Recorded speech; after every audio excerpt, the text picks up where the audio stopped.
ये 19वीं सदी के शुरुआत की बात है। भारत के अछूत जातियों में से एक जाति महार।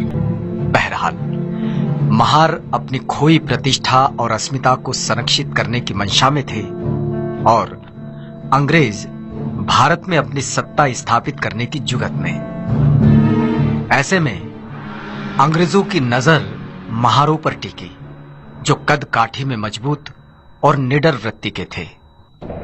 अंग्रेजों ने ब्रिटिश भारत की सेना में महारों के लिए दरवाजे खोल दिए और उन्हें फौजी शिक्षा भी दी। अंग्रेजों को पेशवाओं की सल्तनत खत्म कर वहां ब्रिटिश राज कायम करना था। तैयारी शुरू हुई पेशवाओं पर आक्रमण करने की। महारों के सरदार सेनापति सिद्धनाग के कानों पर यह खबर पड़ी तो वे स्वयं बाजीराव पेशवा से मिलने गए। पेशवा बाजीराव से सिद्धनाग ने कहा, अंग्रेजों की तरफ से लड़ने की हम अछूतों की कोई इच्छा नहीं और यह हमें पसंद भी नहीं। यदि हम तुम्हारी ओर से लड़कर अंग्रेजों को यहां से भगा दें और यदि हम ऐसा कर लें तो तुम्हारे राज्य में, तुम्हारी सेना में हमारा स्थान क्या होगा।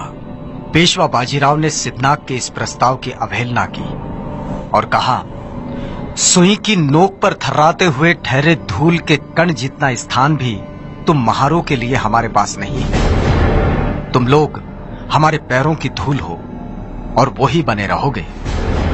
चतुर्वर्ण व्यवस्था ने तुम महारों के लिए जो नियम बनाए हैं उनमें थोड़ा भी बदलाव नहीं होगा। तुम नीच हो, नीच ही रहोगे। पेशवा के जवाब से सिद्धनाग ठिठुर गए। उनका खून खौलने लगा और वे गरज पड़े।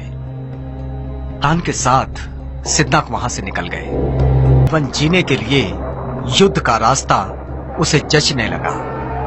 अब ब्रिटिश आर्मी का वो हिस्सा थे और पेशवा के आह्वान से शक्ति खत्म हो जाती है, वहीं क्रांति का जन्म होता है। महारों ने सदियों से चले आ रहे अपने अपमान का बदला लेने पेशवाई के खिलाफ युद्ध का बिगुल फूंका और आधुनिक भारत में समतामूलक समाज निर्माण के नए इतिहास पर्व की शुरुआत हुई। भीमा नदी के किनारे बसे कोरेगांव की ये बात है। 1 जनवरी 1818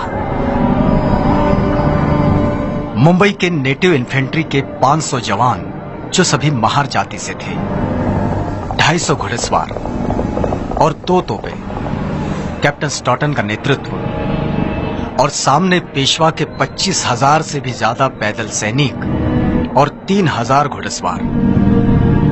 इनका सामना होने से पहले कैप्टन स्टॉटन 25 मील पैदल चलकर 1 जनवरी 1818 की सुबह कोरेगांव पहुंचे थे। जवान थके हुए थे और युद्ध शुरू हुआ।